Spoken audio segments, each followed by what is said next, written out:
जिस दिन मेरा सिलेक्शन का मेल आया था, मुझे पता चला था कि हाँ यार, मेरे पापा ने ऑफिस में लड्डू बँटवाए हैं। आप उस ड्रीम पैकेज या ड्रीम ऑफर के लिए नहीं पढ़ाई कर रहे हो जो आपको यहाँ से एमबीए करने के बाद मिलने वाला है। Relations, we are delighted to offer you an admission. वो जो फीलिंग होती है वो आपको बार बार नहीं मिलती है। हे एवरीबॉडी, अब कैट एग्ज़ाम में रह गए हैं सिर्फ 50 दिन, and I thought it's time कि अब मुझे भी अपनी स्टोरी आपके साथ शेयर करनी चाहिए कि कैसे मैं एक नॉर्मल कॉलेज से एक बहुत ही ऑर्डिनरी स्टूडेंट यहाँ तक आ पाया। ऐसा क्यों?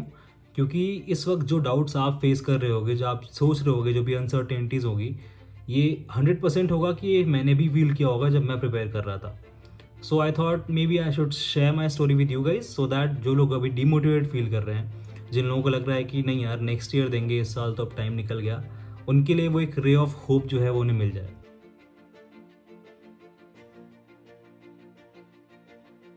So firstly, just for starters, मैं बचपन से बहुत ही एक ऑर्डिनरी स्टूडेंट रहा हूँ। मैं ऐसा नहीं है बहुत ज़्यादा टॉप करता था क्लास में अपनी, ऐसा भी नहीं है। I did my schooling from KV, Kendriya Vidyalaya IIT Kanpur, and then I moved on to IET Lucknow for my bachelors in chemical engineering. So हाँ, मैं किसी IIT का नहीं हूँ। So during my bachelors when I was in my second year only, तब I by chance participated in this case competition. वो होते हैं ना business case study competitions. I thought maybe I should participate, let's see क्या होगा, and I ended up winning the competition. So तब I thought maybe this is something which I really like, क्योंकि उस वक्त मुझे जितना interest बाकी चीज़ों में आता था, उससे ज़्यादा इंटरेस्ट मुझे इन सब चीज़ों में आता था कि हाउ बिजनेसेस वर्क, ठीक है, बिजनेस केस स्टडीज़ जो होती हैं उनको कैसे हम सॉल्व करते हैं, इन सब चीज़ों के लिए। So I started looking into that field only, and then I decide कि you know what, I will do an MBA।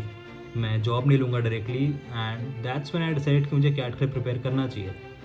But again, आप डिसाइड तो कर लेते हो, बट प्रिपरेशन स्टार्ट करने में अपने प्लान्स को एग्जीक्यूट करने में बहुत टाइम चला जाता है, एंड वही मेरे साथ हुआ। So when I give the exam last year in November, तो आई डिसाइडेड कि हाँ, इन मई और जून कि I start preparing. But starting के मंथ्स में आपकी प्रिपरेशन ऐसे ही चलती है, ऑन एंड ऑफ। आप एक कंसिस्टेंसी मेंटेन नहीं कर पाते हैं, एंड वही हुआ मेरे साथ। एंड उसके ऊपर से जो लोग अभी बैचलर्स में हैं, वो लोग समझ पाएंगे कि आपकी आती है समर इंटर्नशिप। तो I had my internship in the month of August and September. तो उस वक्त ya I tried studying, but as usual आप दिन में ऑफिस जाते हो, वापस आते हो, पढ़ाई थोड़ी डिस्टर्ब रहती है। फॉर पीपल जो अभी जॉब कर रहे हैं, उसके साथ प्रिपेयर कर रहे हैं, they can relate very well to this. And वही हुआ मेरे साथ। And since I was not very use to that routine, मेरी प्रिपरेशन कभी उस ट्रैक पे आ ही नहीं पाई। So again I was at the place जहाँ पे कैट एग्ज़ाम मात्र 50 या 60 दिन दूर था, एंड मैं अपनी प्रिपरेशन में बहुत ज़्यादा पीछे था। एंड उस वक्त मैंने कुछ चीज़ें हैं जो अपनी रूटीन में शामिल की, जिससे मुझे बहुत अच्छे रिजल्ट्स देखने को मिले। So the first thing which I made sure was कि मैं डेली एक न्यूज़पेपर रीड कर रहा हूँ। In my case it was the Hindu, but you can choose any other paper also, the Economic Times, the Hindu.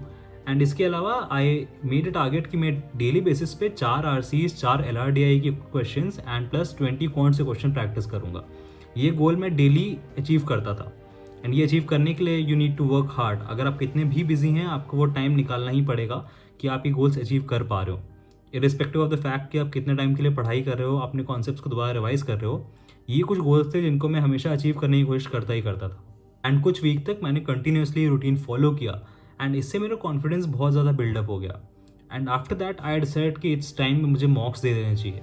Usually I recommend कि आपको मॉक्स बहुत पहले से देने शुरू कर देने चाहिए, but that was one mistake which I made, and इसलिए अब मैं आपको एडवाइस करता हूँ कि आपको जितना जल्दी हो सके मॉक्स देना स्टार्ट कर देना चाहिए।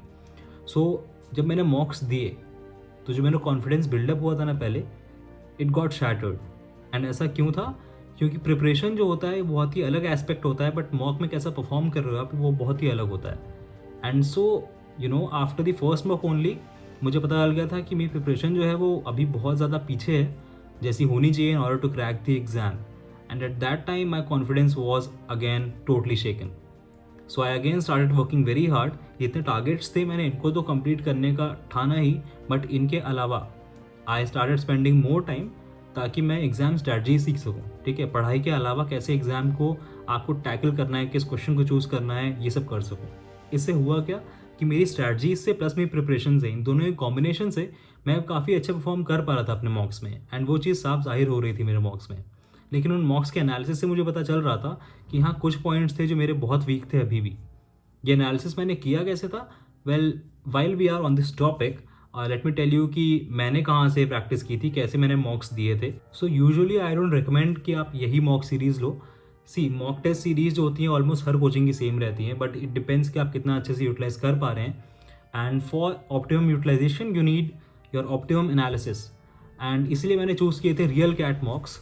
किस लिए? क्योंकि यहाँ पे जो एनालिसिस है वो बहुत अच्छा होता है. लाइक इफ़ यू सी यहाँ पे हमको मिलता था एक 6 लेवल एनालिसिस, जहाँ पे पहले आप मॉक अटेम्प्ट करते हैं एंड उसके बाद on the second level Moinak sir जो एक FMS एलुमनाई हैं वो आके स्ट्रैटेजी बताते थे कैसे आप 99 परसेंटाइल टारगेट कर सकते हैं, कैसे एक टॉपर अटेम्प्ट करता है एग्जाम. एंड वो यूजुअली एग्जाम 1 घंटे 1.5 घंटे में ख़त्म कर देते थे. And on the third level, then again a mock analysis by Moinak sir only. And then for the fourth level, Moinak sir आके हमें 90 परसेंटाइल की स्ट्रैटेजी बताते थे, कैसे हम 90 परसेंटाइल टारगेट कर सकते थे इस मॉक में. Again on the fifth level Moinak sir हमें 95 परसेंटाइल की स्ट्रैटेजी बताते थे. सो दैट आपको एक स्टेप बाय स्टेप एनालिसिस मिल जाएगा इस पूरे मॉक का.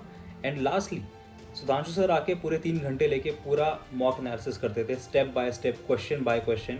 हर एक क्वेश्चन एक्सप्लेन करते थे, वो हर एक कॉन्सेप्ट एक्सप्लेन करते थे. सो इन दिस मैनर हमें एक 6 लेवल एनालिसिस मिलता था पूरे मॉक का. इसके अलावा they had a plethora of मॉक्स. आप जितने भी मॉक्स देना चाहें दे सकते हैं. उनके पास इतने सारे मॉक्स थे कि मेरा आखिर तक मॉक्स देते थे मन भर गया था, बट मॉक्स ख़त्म नहीं हुए थे यहाँ पे. So yes, because all these reasons मैं आपको सजेस्ट करता रहता हूँ कि यार ऐसे कोई भी टेस्ट सीरीज़ मत लो.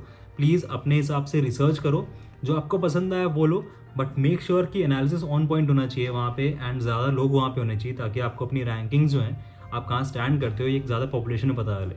So after attempting the mock जब आपको इस टाइप का एनालिसिस मिलता है तो आप उस मॉक का पूरा फ़ायदा उठा पाते हैं. मैंने भी वही किया. मैं 3 घंटे मॉक देता था, बट उसके अलावा 4-5 घंटे मैं एनालिसिस पे लगाता था कि what are my weak areas exactly. तब मुझे पता लगा कि हाँ, LRDI में I am not able to find the right set at the right point of time. In VARC also I am judging too quickly कि हाँ, पैरा जंबल्स में ऐसा ही होना चाहिए, एंड इसलिए मेरी गलतियाँ हो रही थी एंड इसीलिए मेरे नेगेटिव मार्क्स आ रहे थे. So I started working on those things slowly. But again mocks में आपके स्कोर बहुत वेरी करेंगे. अभी मेरे साथ भी ऐसा होता था. एक मॉक में I use to get 98 percentile and just अगले मॉक में 64-65. This is very normal because it depends firstly on your state of mind, कितने आप थके हुए हैं प्रिपेयर कर करके, किस टाइम पे आप एग्जाम दे रहे हैं.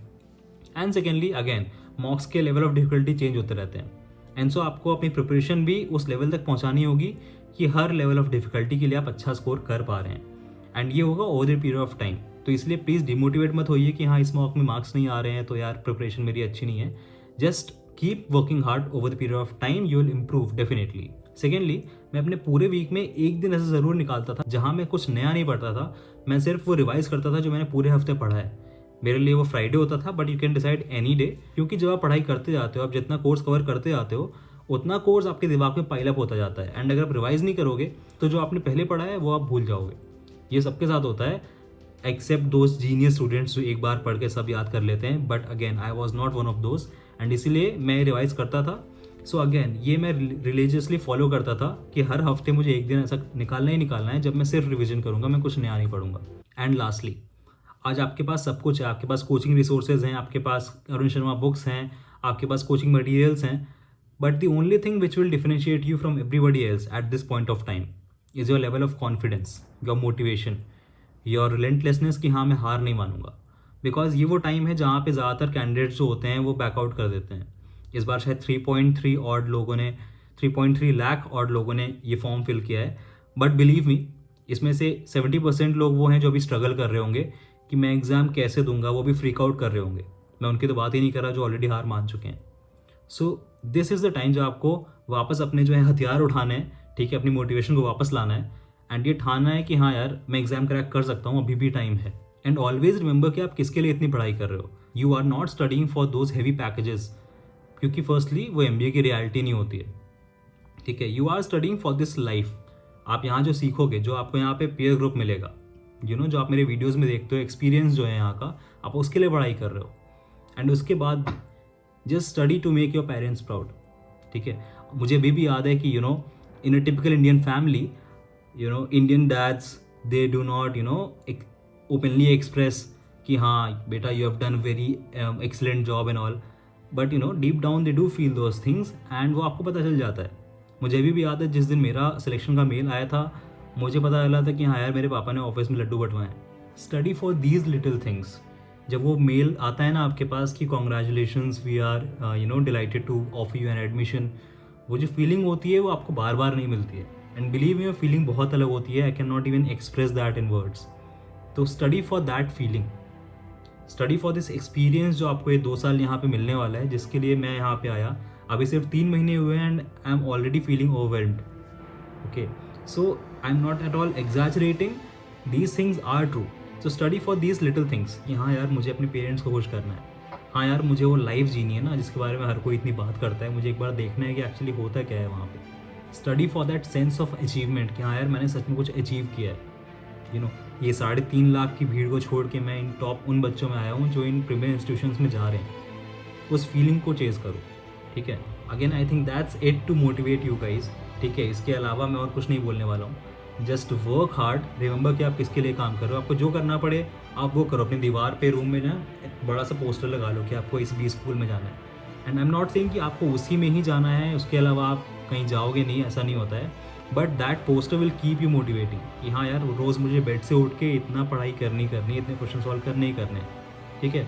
सो आपको मोटिवेशन हाई रखने के लिए जो करना है करो। आप यूट्यूब में मोटिवेशनल वीडियोज़ देखो, पोस्टर लगाओ, मोटिवेटिंग सॉन्ग सुनो, जो भी करो, but make sure you are motivated at this point of time. I will keep coming with these kinds of videos ताकि आप मोटिवेट रहो इस पॉइंट ऑफ टाइम में। कोई भी आपको डाउट हो आप मुझसे कनेक्ट कर सकते हैं। I will be more than happy to help you guys. That's it. Start working very hard. It's high time. Be serious and keep your motivation always high. I'll see you guys very soon in the next video. Till then, peace out.